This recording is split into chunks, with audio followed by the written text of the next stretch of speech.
Welcome back, everybody. We're going to talk about Spider-Man, but first, I need some help from you. We have a few episodes of PlayStation Underground ready to go, ready to publish, but we don't know which one we want to air first. So, why not let them decide? Yeah, let them great decide. time to ask everyone else to decide for us. So go to twitter.com/PlayStation, and we're going to be publishing a poll, and you can choose which episode of Underground you want to see first. Now, this poll's only going to be open for a few minutes. We're going to show the winner after we talk about Spider-Man. So you need to get down there right now if you're watching this and vote for which episode of Underground.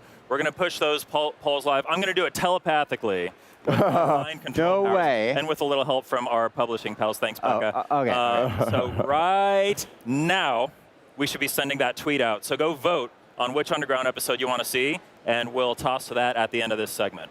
Sweet. So anyway, sounds good. Spider-Man. Spider-Man. So we just obviously, you know, we talked to the folks from Insomniac yesterday about Spider-Man, which is looking aces, looking so good on PS4. Great. Yeah. I can't wait for it. The three of us got to go into the behind closed doors presentation that they gave this morning, where we got to see somebody actually play through that gameplay session live. Right. And a few things happened a little bit differently, and we saw how the game actually looks in action. Right.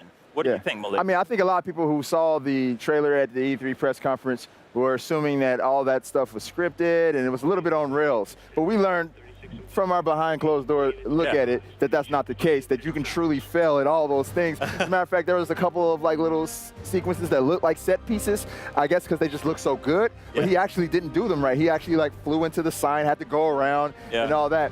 But there was the part with the big steel beam where he like takes out the guy standing in front of it. Yeah. He actually did that differently. Right. In the session that we saw. He was standing somewhere else, and it's just like this. At certain points, the L1 icon will light up on an environmental object, and it'll tell you, like in the corner, press L1 to do whatever. It's like contextual. Yeah. So he just hit L1, and Spidey, you know, webbed that thing and swung it around and hit the guy. Let's give a quick shout out to their sound team, because the ding ding ding that was like dope. knocking all three of the henchmen, the hench bros, down. I also want to say, I feel like, and maybe you guys can correct me if I'm wrong, I feel like during the swinging sections, before we get into the big helicopter chase, when he's kind of traversing between the towers, I think he took some different routes. He did. It felt like he kind of luxuriated a little bit, like outside, kind of swinging around for a while, which is really cool. Yeah, I think he wanted to show off a little bit just how free roaming it is, you know, and just how fluid the web slinging is. It really is an open world, and he was just kind of like zipping around doing the swinging and the web catapult thing and all that. Like, man. I can't believe, I have to say this, I can't believe during that opening sequence, when that camera goes all the way up, it follows Peter, then you get right behind him, and gameplay starts, and you're just like, so like that's it. That's just how this game looks. I thought this was a cutscene. I mean, it's incredible. I mean, I really want to like give a huge shout out to the team at Insomniac, because like obviously very passionate, long-running and experienced developers. But I feel like this has just been elevated them to a whole nother level. It's just incredible. Looking. I was really impressed by the music as well during this demo, especially during combat. It makes you feel like super inspired and excited, and like you're actually Spider-Man fighting these bad guys. It's got that awesome like swelling action, like Hollywood blockbuster style music going on. It's so cool. You're right about that. You're right, and it kind of situates depending on what you do during combat as well. So, and I like that they actually mixed that in. Speaking of combat, that's another thing I noticed too. It kind of rivals some of other action adventure games out there. The way they did the combat system. Very like free flowing. Free flowing. You have your counter button, so when something happens, you see the spider sense go off, and then you press the button, and then he reacts to it. And he does something different every time. Like sometimes I notice he would like shoot a web into somebody's face. Sometimes he'd weave and dodge a bullet and then shoot the web. Sometimes he just like acrobatics over and around. Yeah, but it was very beautiful. The animation is out of control. Like it's all, there's so much going on, but it feels so fluid. It's like, I mean, it really is like watching a comic book come to life. It's just incredible. It's incredible. And another note on the combat, lots of aerial combo stuff going on here. OTGs, like off the ground, let's go. There it goes. He just did it. OTG right there. I don't know if we're going so far as to say that Spider-Man is esports now.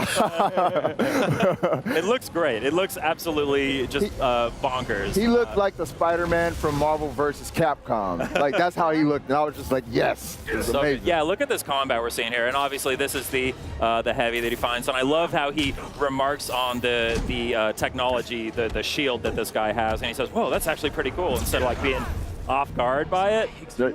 Yeah, and it's like you can get that sense of like Peter Parker and Spider-Man with like all the quips. Right. The performance. I don't know who plays this I version wanna of find Spider-Man. out. Yeah. Phenomenal though. I mean, it's like a perfect voice. It's a great performance. Yes. It has that sort of nervous energy, but also that confidence because again, this is like an experienced Peter Parker. Yeah, he's 23. Yep. He's ready to go now. He's Spider-Man. Right. He knows what he's doing. Yeah. He's zip lining and web slinging all over the place. I mean, we've been talking about this all E3 about how excited we are for Spider-Man, how excited I specifically am for Spider-Man. I can't wait for it. It looks great. Anything else that you guys noticed from just very small Easter eggs, like he's talking to Yuri. She's like the Captain Yuri. She's like the police captain. He's Watanabe? Or? Yeah. Watanabe.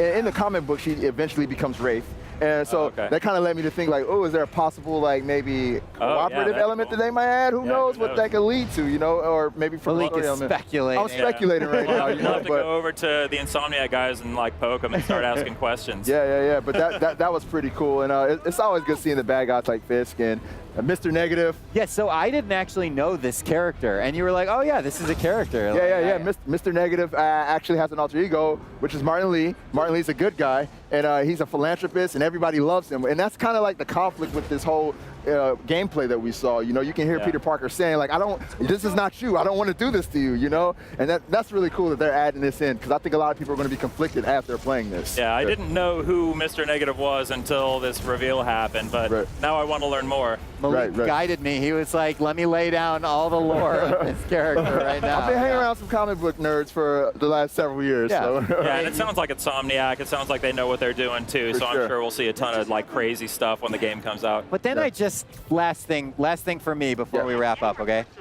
The helicopter scene at the end, all right? Yes. This is the kind of spectacle that you really have to stop and appreciate, that like every window, every beam, every piece of shattered glass, all the NPCs or whatever the character is walking around, all this stuff is being built by Insomniac. Yes. It's not like they just threw a camera through the city and they're like, here's the city, it already existed.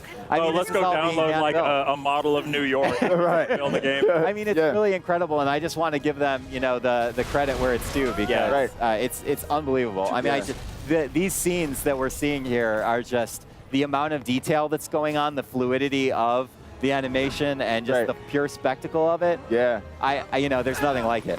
Yeah, man. Yeah, it's out of control. So that is Spider-Man. We are obviously all very excited about it. It's coming to PS4 in 2018. So we did do that poll right before we started this. Sounds like the winner is Danganronpa. Yeah. Oh, let's go. Let's go watch a new episode of PlayStation Underground. PlayStation